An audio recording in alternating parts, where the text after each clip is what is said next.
Cable TV. Operators അസോസിയേഷന്റെ 15ാമത് സംസ്ഥാന സമ്മേളനത്തിന് ഇന്ന് തുടക്കമാകും. നാളെ മുനിസിപ്പൽ സ്റ്റേഡിയത്തിൽ നടക്കുന്ന പൊതുസമ്മേളനം കായികമന്ത്രി വി. അബ്ദുറഹ്മാൻ ഉദ്ഘാടനം ചെയ്യും. കുറുക്കോളി മൊയ്തീൻ എം.എൽ.എ. അധ്യക്ഷത വഹിക്കും.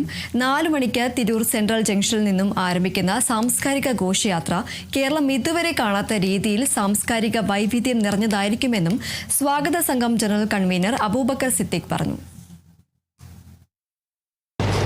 കഴിഞ്ഞ 15-30 വർഷമായി ഈ രംഗത്ത് വലിയ വിപ്ലവമാണ് ഞങ്ങൾ സൃഷ്ടിച്ചുകൊണ്ടിരിക്കുന്നത്. ഇപ്പോൾ cable T V cable T V എന്ന് പറയുമ്പോൾ കേബിൾ ടി വി മാത്രമല്ല കൺസ്യൂമേഴ്സ് ഉപയോഗിക്കുന്നത് ഇൻ്റർനെറ്റാണ്. അപ്പോൾ ഇൻ്റർനെറ്റ് വിതരണവും ഈ കേരള വിഷൻ തന്നെയാണ്. ഏതാണ്ട് 14 ലക്ഷം ഇൻ്റർനെറ്റ് ഉപഭോക്താക്കൾ കേരളത്തിലുണ്ട്. 30 ലക്ഷം കേബിൾ ടി വി ഉപഭോക്താക്കൾ കേരള വിഷനുണ്ട്. ഇന്ത്യയിൽ തന്നെ അറിയപ്പെടുന്ന ഏറ്റവും വലിയ ഒരു ഒരു സഹകരണ കൂട്ടായ്മയാണ് കേരള വിഷൻ. ബാക്കി ഇന്ത്യയിലെല്ലാം ഈ രംഗത്ത് നിങ്ങൾക്ക് എല്ലാവർക്കും അറിയുന്നതാണ്. വിതരണ രംഗത്ത് ഇപ്പോൾ ഇൻ്റർനെറ്റ് വിതരണ രംഗത്ത് റിലയൻസ് ഉൾപ്പെടെയുള്ള ജിയോ ആണ് വലിയ കമ്പനി, അതുപോലെ എയർടെൽ ഉൾപ്പെടെയുള്ള കമ്പനികൾ. അങ്ങനെയുള്ള 3-4 കമ്പനികളെ മാറ്റി നിർത്തിയാൽ ഇന്ത്യയിൽ പിന്നീട് ഏറ്റവും കൂടുതൽ ഇൻ്റർനെറ്റ് ഉപഭോക്താക്കളുള്ള കമ്പനി കേരള വിഷനാണ്. അതുപോലെ തന്നെ ഇവർ തന്നെയാണ് ജിയോ ഉൾപ്പെടുന്ന കമ്പനികളാണ് ഇന്ത്യയിൽ ഏറ്റവും കൂടുതൽ കേബിൾ വലിക്കാനുള്ള കമ്പനികളും. ആ 3 കമ്പനികളെയും മാറ്റി നിർത്തി അവരുടെ ഫ്രാഞ്ചൈസികളെ 3 കമ്പനിയെ മാറ്റി ഇന്ത്യയിൽ ഏറ്റവും കൂടുതൽ കേബിൾ വലിക്കാനുള്ള കമ്പനിയും കേരള വിഷനാണ്.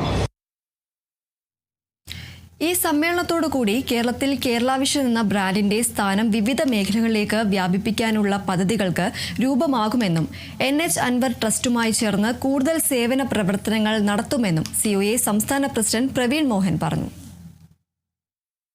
ഇപ്പോൾ കേബിൾ ടി വി മേഖലയിലും അതേപോലെ തന്നെ ബ്രോഡ്ബാൻഡ് രംഗത്തും ഈ രാജ്യത്തിന് പുറത്തുള്ള വലിയ നിരക്കുകൾ കേരളത്തിലെ ജനങ്ങൾ കൊടുക്കേണ്ടി വരാത്തതിൻ്റെ ഒരു പ്രധാനപ്പെട്ട കാരണം, അല്ലെ അവരെ അങ്ങനെ ചൂഷണം ചെയ്യാൻ കോർപ്പറേറ്റ് കമ്പനികൾക്ക് കഴിയാത്തതിൻ്റെ ഒരു കാരണം കേരളത്തിൽ കേരള വിഷന്റെ സാന്നിധ്യമാണ്.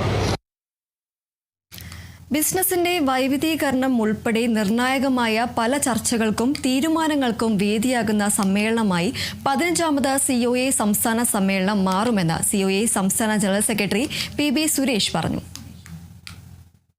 തൃശ്ശൂർ ജില്ലയിൽ നിന്ന് പതാക ജാഥയും സംസ്ഥാന സെക്രട്ടറി ആയിട്ടുള്ള PS സിബിയുടെയും അതുപോലെ തന്നെ നിസാർ കോയപ്പറമ്പിൻ്റെയും നേതൃത്വത്തിൽ 2 ജാഥകൾ ഇപ്പം ഇന്ന് പ്രയാണം ആരംഭിച്ചിട്ടുണ്ട്.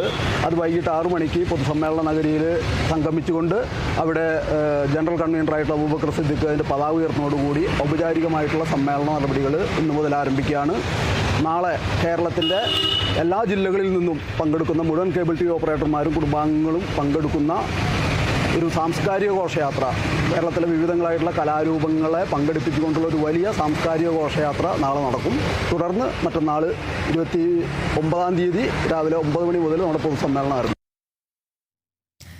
മലപ്പുറം പ്രസ് ക്ലബ്ബിൽ നടന്ന വാർത്താ സമ്മേളനത്തിൽ സ്വാഗത സംഘം general convener Abubakar Siddique, COA സംസ്ഥാന ജനറൽ സെക്രട്ടറി PB സുരേഷ്, സംസ്ഥാന പ്രസിഡന്റ് പ്രവീൺ മോഹൻ, COA സംസ്ഥാന എക്സിക്യൂട്ടീവ് മെമ്പർ K. വിജയകൃഷ്ണൻ എന്നിവർ പങ്കെടുത്തു.